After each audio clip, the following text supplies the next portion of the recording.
I'm so happy today to be here with Major General Neeraj Bali. And he is an amazing founder, CEO of Leadscape Advisors. And I interviewed him for my book, Reboot, Reflect, Revive, Self-Esteem in a Selfie World. So I'm really happy and thrilled that he could make time today to share his insights in self-esteem. But first, about Major General Neeraj Bali. He's retired now, but he's an Indian Army veteran, a corporate professional, experienced leadership trainer, a certified life coach, and the Leadership Circle Administration, and a professional speaker. So he's a teaching faculty of the Institute for Competitive Intelligence, Germany, and he has delivered talks on leadership, disruption, organizational culture, and competitive intelligence on several prestigious forums, including IIM Ahmedabad and other areas, even overseas in US and Portugal. So I'm very, very happy to have you here, Neeraj. We've known each other far longer in our journey as authors. Yes. And I'm also impressed to note that you're currently writing a book, which is going to be very helpful for organizations and people in the workplace. So first of all, Neeraj, I'm very curious to understand in terms of your journey and your experiences in life, both in the Army and the corporate world. What is self-esteem to you? What does it mean to you? All right, so you already introduced me, so you know the journey. I've done about 4 decades in uniform, and then I've done rest of my time in the corporate sector. I had a single point goal of never retiring, and I'm sticking to that goal. So that's really my journey. Now, as far as self-esteem is concerned, first of all, congratulations on writing a very comprehensive book that treats the whole subject so holistically. As a matter of fact, there is so much to unpack in that book. Even if somebody just started reading the bottom line, he will probably take days and weeks and months to absorb such a lot of wisdom that you packed into this book. So congratulations on Reboot, Reflect, Revive, Self-Esteem in a Selfie World. So now, self-esteem, we all have a sense of self, and this is nothing but self-evaluation. It is our estimate of our self-worth, right? It's an estimate. And to be good, it should be realistic, and it should be appreciative, not easily achievable, because sometimes we have a notion of ourselves which is not really who we are. But by and large, this is a summary of how appropriate we feel in dealing with the world, as well as dealing with ourselves. So it's a real bouquet of everything we have. It's a bit like how I describe organizational culture for organizations, but this is more about individuals. Now, having said that, this is not a gift. It doesn't fall into your lap like manna from heaven. It is something we need to cultivate.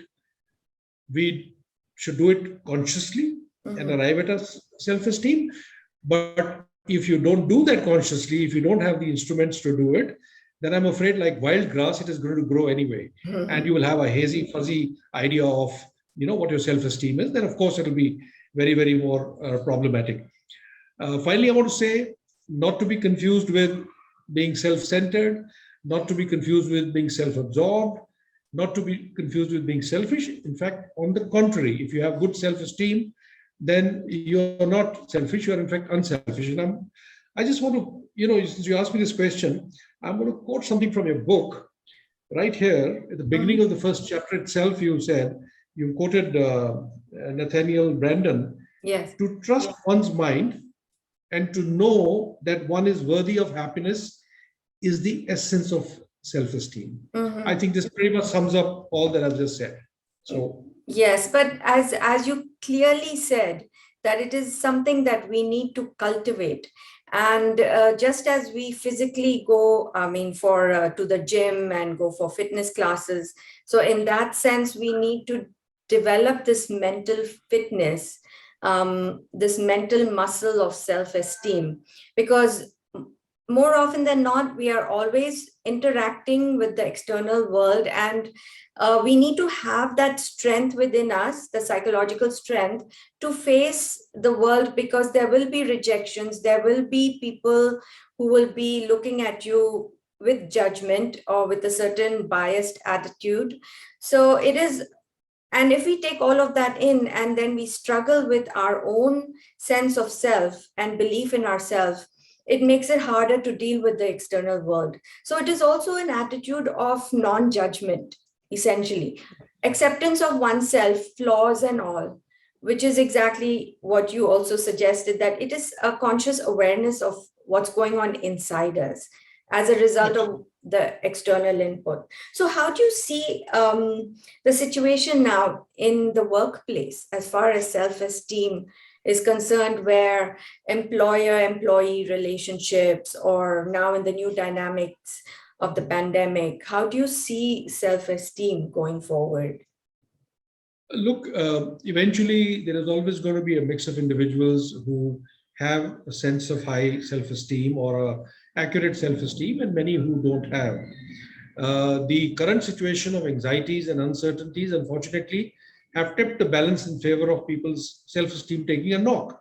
Because, like you correctly said, it's also affected by what happens around us and how equipped we are to deal with that particular situation. Yeah. So, that being the general comment, my experience with life is, both in the armed forces as well as corporate sector, that the that if you serve in an organization where the hierarchy is ruled or run by people with somewhat low self-esteem, then I'm afraid you are in very big trouble. You have, in fact, mentioned this word, the toxic workplace, in your book. One of the chapters, yeah. Yes, it's a chapter. It's a full chapter. And the fact is that people with this kind of self-esteem, when they come into any level of hierarchy, whether you are a junior manager or you are a CEO, of course, if you're a CEO, you are affecting far more many people, then a low self-esteem leads you to a false confidence display, a sort of a cockiness, or on the other hand, timidity in decision making, right? Of not cooperating, of always competing with others, of not treating other people as same as us. That's one of the functions of self-esteem, that you think you're worthy, but you also think others are worthy, not more, not less, right? So it definitely leads to poor decision making, because you're unsure of yourself. You are unsure of yourself because people with low self-esteem are not accepting of the consequences that follow their decisions. They somehow feel they must get everything right in the eyes of the world, and that's how it happened. But that really is not the way life treats you. Life is meant to be difficult, and those of us who don't accept this central truth are going to go incessantly moaning about it, and it won't change. The other thing, I was very, I read this with great interest, the thing you wrote about the imposter syndrome, because this is really the other end of the pendulum, where you have good self-esteem, but you're not sure whether you deserve the goodies that you're getting. And I identified it with it immediately. And I'll just tell you my own example. When I joined the army, I'd never spoken in English. I was from a Punjabi medium school. And when I joined the National Defense Academy, somebody told me very derisively, "Mr. Bali, you will never be able to speak in proper English." Now, for years, I carried that burden in my head, thinking that maybe this is not my calling, this is not what I'm going to do, and so on and so forth. But over a period of time, you tend to realize that it is not so. You've given the example of even someone like Michelle Obama. I mean, that's a huge, big example. And once again, I'm just going to turn to your book and talk about it a little bit from here, where you mentioned Michelle Obama, you mentioned the gender gap and how this gender gap itself affects. And you've written, many successful celebrities, leaders, and entrepreneurs have described a feeling like they have fooled the world into thinking that they are capable, talented, and worthy. Yes. It's a strange phenomena, but it exists. And I'm glad you drew the people's attention to it, because at least I had never consciously thought about it like that till I read it in your book. And the third and the last thing I will say is, if you serve in organizations where collectively there are more people having somewhat low self-esteem, they do not understand their role. They do not understand what they are capable of. Correct. Right? I'll give you an example at a very low level. I was CEO of a company, and we were in a multi-storied building. I used to come every morning and enter the lift, and there was an old man who would be perennially shining that lift from inside. And every time he would tell me, "Sir, it's not an easy job to run a lift. I know how difficult it is, and all the other boys who run other lifts, I keep them under check. This lift has not broken down even once on a working day. I know if this lift doesn't work, some log are not going to reach their office. Offices won't reach. Here is a guy with a sense of a role larger than himself. He truly Dedicated. understands. Yeah. He, Sense of he, self-respect. Yeah.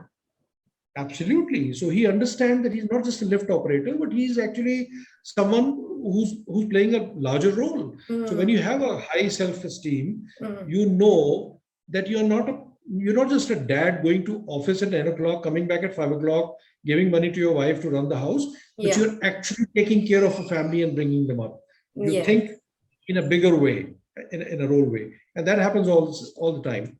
So it was great reading this bit about I have one more point actually. I just remembered. Yeah. I've served with some people with very good, rounded, high esteem.